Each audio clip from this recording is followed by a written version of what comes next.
$127,000. That's the average amount a mid-sized restoration contractor running 80 to 120 jobs a year leaves on the table every single year. Not from bad jobs, not from sloppy estimating, not from taking on work you shouldn't have. It's from 4 specific, predictable, entirely fixable billing gaps that quietly drain revenue one job at a time. Gaps that are happening right now on your active jobs that most contractors never actually see until they're sitting across from their accountant in January, staring at a number that doesn't match the year they thought they had. Today, I'm going to show you exactly where it goes. Not in general terms, in specific, detailed dollar amount terms. 4 leak points, the real math behind each one, why they even happen in well-run operations by experienced people who care deeply about their margins, and what closes each gap before it becomes permanent, unrecoverable lost revenue. By the end of this episode, you will understand where your money is and where it's going better than most contractors figure out in a decade. Let's dive into it.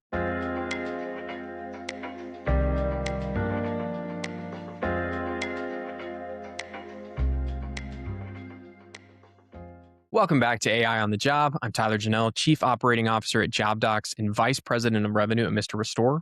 And today we are doing something that I've been wanting to dedicate a full episode to for a long time, even since before I had a podcast. It's an honest, transparent, detailed walkthrough of one of the most under-talked about financial problems in the contracting world. The money that was yours, that you earned, that your crew worked for, that you paid for in labor, materials, and equipment time, and that somehow you never made it to your bank account. I want to be clear about something before we start. The $127,000 number I opened with is not a worst case scenario. It's not what happens to contractors who are running poorly, who are pricing badly, who are making obvious mistakes. It is the upper range for a mid-sized restoration operation, one doing 80 to 120 jobs a year that has 4 specific billing gaps operating unchecked in an otherwise well-run business. Some contractors are leaking less than $127,000. Some, particularly at higher job volumes, are leaking a lot more. But here's the thing I want you to really sit with.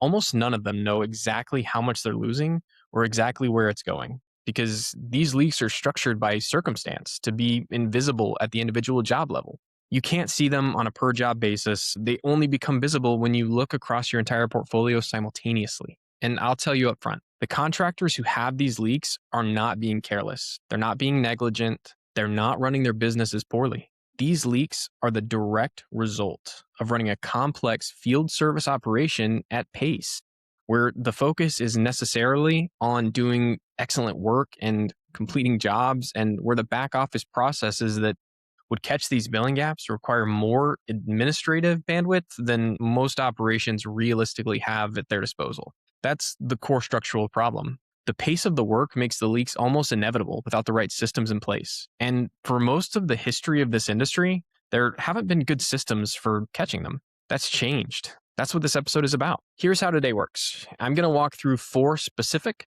named, measurable leak points that I see consistently across restoration and other field service businesses. These are patterns I've observed from the Mr. Restore side of my work, as well as through everyday contractor conversations that I'm having with our JobDocs customers. For each leak, I'm going to explain exactly what it is, why it happens, even in well-run operations, and what the realistic dollar impact looks like over the course of a year. Then I'll walk through the math on a compositive real-world operation, so that you can see how these leaks stack. And then I'll show you how and what AI can do specifically to close each gap. And not theoretically, but very, very specific. Real quick, if you're getting value from the show, the best thing you can do is follow us wherever you're listening. Apple Podcasts, Spotify, YouTube, and leave a review if you're on Apple. It takes 30 seconds and it helps other contractors find the show. And if you know someone running a restoration, HVAC, plumbing, or other field service business who needs to hear this, well, share this episode with them.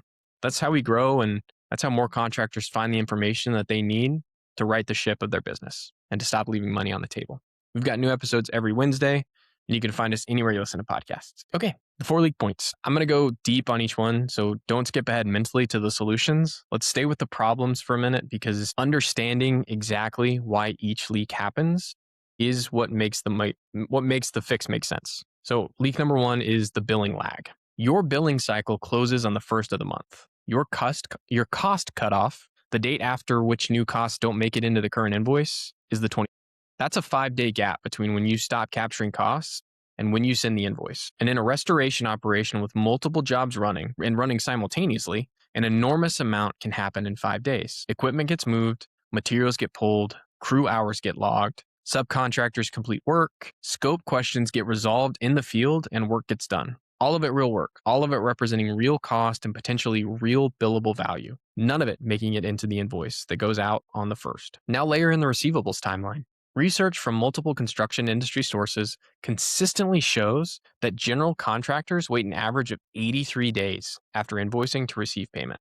Not 30 days, not net 45, but 83 days. So your billing cycle is already lagging your actual cost by at least 5 days, and often much more when you account for the work that happens late in a billing cycle but gets pushed to the next one. Then that invoice sits in accounts receivable for nearly 3 months before you see the cash. If the starting number on the invoice is already understated because of the billing lag, that 83-day clock starts running from a number that's already too low. Here's how this compounds in practice. You have a water damage remediation job that kicked off on the 20th of the month. Your crew goes in, sets up drying equipment, starts pulling affected materials, gets the drying process running. Significant labor hours and materials happen between the 20th and the 31st, but your billing cutoff is the 25th. So you bill for 5 days of work instead of 11. The job is still active. You'll bill for the rest next cycle. But here's what happens. The client's initial impression of the scope and cost of this job is set by that first invoice. When the second invoice comes, capturing the work from days 6 through 11 and potentially showing change orders from what the crew found behind the walls, it can feel like a surprise to the client, even though it's entirely legitimate. You've inadvertently created the conditions for a billing dispute by structuring your own billing cycle to lag your actual work. And here's the version that's even more painful. Sometimes the billing lag means costs never get billed at all, not because anyone forgets intentionally, but because the job closes before the next billing cycle. If a job wraps up on the 29th and your next billing cycle doesn't close until the first of the following month, those final days of costs need to be consciously captured in a supplemental or final billing. Without a systematic process to catch that, they hit your overhead and never get recovered from the client. You paid for the work, the client benefited from it, you didn't bill for it. That's permanent loss, not a timing issue. The billing lag is a problem particularly hard to see because no single instance of it looks catastrophic. You're not looking at one job that lost $15,000. You're looking at a pattern across dozens of jobs where each one has a small, invisible amount of work that wasn't captured in the right billing window. Small per job, significant across a full year of operations. Okay, leak number 2, the orphan change order. This is the most preventable leak on the list, and it might also be the most common based on every single conversation I've had with restoration contractors about where money actually goes. Let me describe how it plays out because this scenario will be immediately familiar. Your crew is on site doing water damage remediation in a residential property. They're pulling back drywall in the affected bathroom to assess the extent of moisture penetration. And behind the wall, they find that the moisture has migrated further than the original estimate captured. It's reached the adjacent bedroom wall, maybe more. That's not unusual. In restoration work, hidden damage is not an exception to the normal workflow. It is a feature of the job type. The nature of water is that it goes where you can't see it, and you only find out what you're dealing with when you open things up. The crew lead makes the call to address the additional moisture. That is absolutely the right call. That is what good restoration work looks like. The additional work happens, maybe $400 worth of additional labor, maybe $1,800 on a larger discovery, sometimes significantly more on a complex loss. But what doesn't happen, not consistently, not reliably enough, is the formal documentation chain. The change order request doesn't get written up in real time. The written scope update doesn't get generated. The client approval doesn't get captured in a documentable format. The invoice doesn't get an updated line item. The work happens, the documentation doesn't keep up. And when billing time comes, there is no record of additional scope. So the additional work doesn't get billed. The crew did the work. You paid for the materials. You paid for their time. The client's property is properly restored, but the revenue for that additional scope has vanished. Here's what makes this particularly frustrating. It's not a dispute situation. The client isn't refusing to pay for the work. They likely don't even know the additional work happened. Or if they do, they understood it was necessary and expected to be billed for. The failure point is entirely internal. The documentation didn't happen. The billing process didn't catch the gap. The money walked out of the door not because of any conflict or disagreement, but because of a process failure in a busy operation. Across a company running 80 jobs a year, if even just 25% of those jobs have one undocumented change order, averaging 800, that's 20 jobs times $800, $16,000 in permanent lost revenue. And that's the conservative case. I've talked to restoration contractors who have done systematic audits of their closed jobs, going back through field notes and crew communications, looking for scope changes that don't have a corresponding billing event, and found that the number was 2 to 3 times what they estimated. Some jobs have 3 or 4 undocumented change orders. On a larger commercial loss, a single undocumented change order could represent $5,000 to $10,000 in work. The root cause is the pace of field work. When your crew is in someone's house dealing with an active water damage event, stopping to write a formal change order request, get it into the system, wait for client approval in writing, and then trigger a billing update, that's not a natural workflow. The natural workflow is find the problem, fix the problem, move to the next thing. That instinct is right for the restoration work. It creates a systematic billing gap that compounds across every active job. And without a tool that is specifically watching for the pattern of scope work happened without a corresponding billing event, that gap never gets caught. Okay, leak number 3, untracked materials. So here's a scenario that plays out in restoration operations every single day. Your crew loads up the van in the morning. They pull dehumidifiers and air movers from your equipment inventory, and maybe it's 3 units, maybe it's 15 units, depending on the job.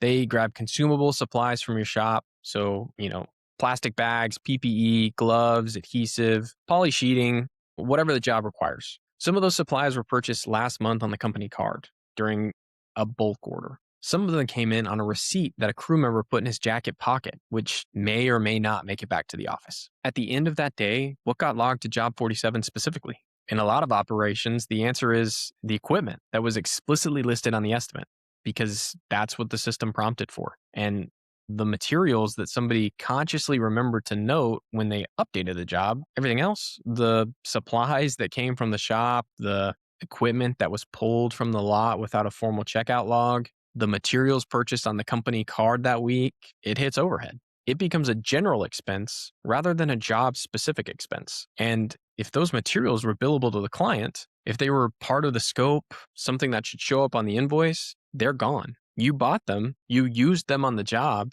you paid for them, but you didn't bill for them. This leak is quieter than the change order problem because each individual instance is smaller.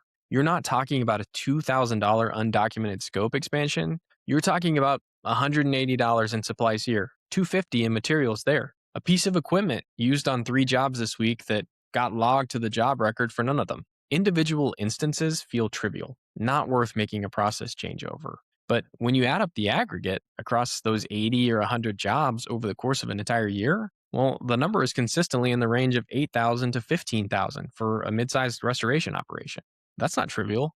That's a real number representing real work and real costs that never made it to an invoice. I want to be specific about why this happens consistently, even in operations that care about accuracy, because it's not a character issue. It's a friction issue. Logging materials to specific jobs requires a level of record-keeping discipline in the field that runs directly counter to the urgency and physical demands of restoration work. When you're in someone's home dealing with an active water loss, stopping between tasks to meticulously enter every material you used into the correct job record on somebody's mobile app is not the natural impulse. The natural impulse, the right impulse for the work itself, is to move fast, address the damage, protect the property, serve the client. The documentation discipline required to catch this leak in direct tension with the work ethic that makes a good restoration crew. Without a system that bridges that tension, the leak persists. There's also a secondary version of this problem that I see in larger operations: equipment that moves between jobs without a formal transfer record. A dehumidifier gets picked up from job 32 and dropped at job 44 because it was the closest unit when job 44 needed more capacity. Job 32 gets billed for 1 fewer equipment than it should have. Job 44 gets equipment that wasn't in the estimate. The billing for both jobs is now inaccurate. Multiply that by the number of equipment moves in a week across a fleet of multiple crews, and you have a material billing gap that nobody intentionally created. All right, leak number 4, the stale estimate. Reconstruction materials costs increased 3.8% in 2025. Labor costs in the trades went up approximately 4% over the same period. Specific material categories, structural lumber, drywall, copper, certain insulation types saw higher increases in some regions. These are not small fluctuations. These are real, sustained cost increases that directly affect the margin on any job where the estimate was written before the cost increase materialized. Here's the scenario. A large reconstruction job, $250,000 scope, complex fire damage, significant structural work gets estimated in November. Between November and when the job actually starts in January, February, March, up to 4 months. A realistic delay for insurance approval and project coordination, by the way. The cost basis has shifted. Materials you estimated at November prices, you'll buy at March prices. Labor you priced at November market rates, you'll pay at March rates. On a $250,000 job, a 3.8% material cost increase on the materials portion of the estimate can easily represent $7,500 to $12,000 in margin erosion before a single piece of drywall goes up. On a $1 million project with similar delays, you're looking at $30,000 to $50,000 in margin that evaporated between estimate and start. Not because of anything that went wrong on the job, but purely because of the gap between when you priced the work and when you actually did it. The fix, updating estimates when scope or timing changes significantly, is conceptually simple and practically very hard to execute consistently. Updating an estimate requires time from someone with estimating skill and authority. It can create an uncomfortable conversation with a client who received an original number and isn't expecting a revision before the job has even started. That conversation feels like delivering bad news for reasons that feel out of your control. So the path of least resistance, accepting the margin hit and moving forward on the original estimate, typically gets chosen, usually implicitly rather than explicitly. Nobody decides to absorb the cost increase. They just don't take the steps that would have prevented it, because those steps feel harder than they are in the moment. The compounding factor is that most estimating processes aren't designed to flag when an estimate needs revisiting. The estimate goes in, the job gets booked, the estimate is treated as settled from that point forward, regardless of what happens to cost inputs between booking and project start. There's no automatic trigger that says this job was estimated 90 days ago and starts in 2 weeks. Review the material pricing before you finalize the scope. Without that trigger, the stale estimate problem never gets caught, at least not until it shows up lower than expected margin-wise at the end of a job that otherwise went exactly as planned. Good work, satisfied client, compressed margin that came entirely from a cost basis drift that nobody caught. The stale estimate link also has a scope change dimension that's worth naming. Even on jobs that start within a few weeks of the estimate can go stale if the scope changes meaningfully during the project and in restoration. Scope changes are common. If those scope changes aren't reflected in a revised estimate that flows through the updated billing, you've created the same type of margin gap through scope drift that the timing-based stale estimate creates through cost drift. Both versions of the leak are caused by the same underlying failure, the estimate being treated as a fixed artifact rather than a living document that needs to stay current with reality. So let me put some real numbers on all 4 of those leak points for a specific concrete operation. I'm going to call him Mike. He's a composite built from real contractor data, not one person, but a pattern I've seen enough times that Mike feels completely real to me. Mike runs a restoration company in the Southeast, 90 jobs a year. Average job size, 8,000 to 12,000. They're mostly residential water damage, some mold, some commercial. His crew's good. His reputation in the market is solid. He's been in business long enough that the fundamentals are under control. From the outside, Mike's operation looks exactly like it should. But here's what the data actually shows when you look at his billing patterns systematically. Billing lag. The 5-day gap between Mike's cost cutoff and billing cycle close, combined with the costs on jobs that close in the final week of a billing cycle and don't make it to a final invoice before the job closes, costs Mike approximately $10,000 to $14,000 annually in unbilled work. Not deferred, permanently unbilled. Some of it is work that, in theory, could have made the next billing cycle, but didn't because the job closed and nobody ran a final cost reconciliation. Call it $12,000 as a reasonable midpoint. $12,000 a year just from timing gaps. Mike didn't make a single bad decision to produce that number. He just ran a busy operation without a system specifically watching for that gap. Orphan change orders. On 90 jobs with approximately 22% of jobs having at least one undocumented change order, and that's a conservative estimate based on industry patterns, averaging $950 per undocumented change order. That's roughly 20 jobs times $950. That's another $19,000 in permanent lost revenue. Work that was done and done well. Clients that were satisfied but not billed. Revenue that's gone. Contract materials, $260 per job in average materials that hit overhead instead of a specific job cost sheet, affecting approximately 35% of Mike's jobs. The ones where the materials moved from the shop or the van without a job specific log entry. That's 31 or 32 jobs times $260, approximately $8,200. Quiet, persistent, never on anyone's radar because we view each individual circumstance as small. Dale estimates. Mike has 14 jobs per year where the start date is more than 60 days after the estimate was written. Average margin erosion from cost basis drift on those jobs, $680 per job, approximately $9,500. Not from scope changes, not from crew performance, from the gap between when the work was priced and when it was actually done. Total for Mike, $38,700 in permanent annual revenue loss, plus approximately $12,000 in chronic cash flow drag from the billing lag. Money that he has earned and that is sitting in a billing gap rather than his bank account. So $48,000 in work Mike did that he will never get paid for. None of it required a bad decision. All of it is structural. All of it is fixable. Now, let me scale Mike up slightly because I want to show you how quickly these numbers move when volume increases. Let's say he does 120 jobs a year, slightly larger average job size, 10,000 to 14,000. Same leak rates, same 22% orphan change order rate, same 35% untracked materials rate, same 15% stale estimate rate. The orphan change order problem gets worse as volume increases because there are simply more opportunities for undocumented scope changes across a larger portfolio. The billing lag compounds. The stale estimate problem grows with volume and with the longer lead times that often accompany larger jobs. At 120 jobs with that size profile, you're looking at $75,000 to $90,000 in permanent annual revenue loss. Add the cash flow drag and you're solidly in the $90,000 to $127,000 range. That's the headline number, and I want to be completely clear about what that number represents. It is a normal, well-run, mid-sized restoration company doing good work, serving satisfied clients with four specific structural billing gaps that nobody built a manual process to catch. It's not the worst case scenario. It's the typical case for an operation at that volume without the right systems. Here's the most important part of the math.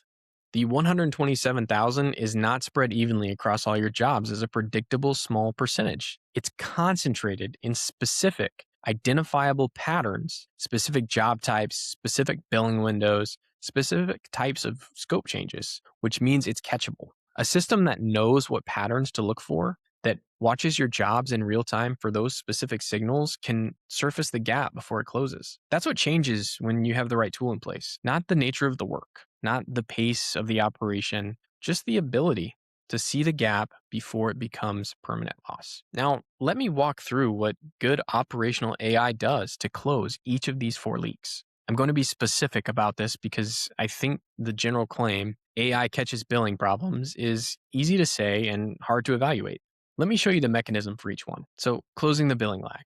AI watches the gap between costs entered into the system and costs reflected in the current billing cycle in real time, not at month end, but continuously. When that gap grows beyond a threshold, when there are costs on active jobs that appear to be unincluded in the pending invoice, the system flags it, not after the billing cycle closes, but before. You get an alert. 3 jobs of uncaptured costs in the current billing window.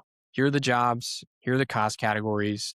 Review them before you finalize the invoice. For jobs approaching closure, the system can be configured to run a pre-close cost reconciliation automatically, comparing all logged costs against all billed line items and surfacing any gaps before the job is marked complete. This doesn't eliminate the billing lag problem entirely. There will always be timing complexity in a field service operation, but it catches the tail of it before it becomes permanent. The costs in the last 5 days of a billing cycle get reviewed and captured. The job that wraps up in the final week gets a reconciliation before close. The chronic 12,000 annual leak doesn't go to zero, but it drops to something much smaller and manageable. Closing the orphaned change order gap. This is where I think operational AI is most powerful because the pattern, scope work happened, documentation didn't follow is exactly the type of discrepancy that AI is designed to detect. The system watches the relationship between field activity and undocumented scope continuously. When labor hours are logged on a job that exceed the labor estimate for the current phase without a corresponding change order in the system, that's a signal. When field notes reference additional materials or work areas that aren't reflected in the current scope documentation, that's also a signal. When the job timeline extends beyond the estimated completion without a scope update, that's a signal. The system surfaces these signals as flags, not as accusations or automatic billing events, but as items for review. Someone with judgment looks at the flag, determines whether the additional work warrants a change order, and initiates the documentation while the job is still open and the client is still in the project mindset. The other piece of this is what I call the billing gate. When a job moves toward invoice finalization, the system can be configured to require that all open change order requests have a resolved status, either approved and invoiced or explicitly denied and documented as such, before the invoice can be finalized. This is the backstop. Even if the flag during the job didn't get addressed, the billing gate catches it before the invoice goes out. You can't close the job financially while there's an unresolved scope discrepancy sitting in the queue. That single mechanism, a billing gate, that requires change order resolution before invoice is one of the highest ROI configurations in any job management platform. Okay, so closing the untracked materials gap. The AI monitors the relationship between materials logged to a specific job and materials expected for that type of job and phase, based on historical patterns from similar jobs. When materials are being logged to overhead that, based on timing, crew assignment, equipment records, and job phase status, appear to belong on a specific active job, the system flags the discrepancy for review. This is not a perfect process. There are legitimate overhead costs that will superficially look similar to job specific costs. The system isn't making the final determination. It's surfacing candidates for human review. The more powerful version of this is on the field side. Mobile logging tools that make it as fast and frictionless as possible for crew members to log materials to the correct job in real time. A barcode scanner on the van that logs equipment check to a specific job. A mobile interface that presents the current active job as the default when logging time and materials, reducing the friction of correct attribution. When logging to the job is easier than not logging, compliance goes up dramatically. The untracked materials problem is fundamentally a friction problem. Reduce the friction and the behavior changes. AI makes the data capture easier. The pattern monitoring catches what slips through the cracks still. Closing the stale estimate gap. The mechanism here is straightforward. The system monitors the relationship between estimate date and project start date for every booked job.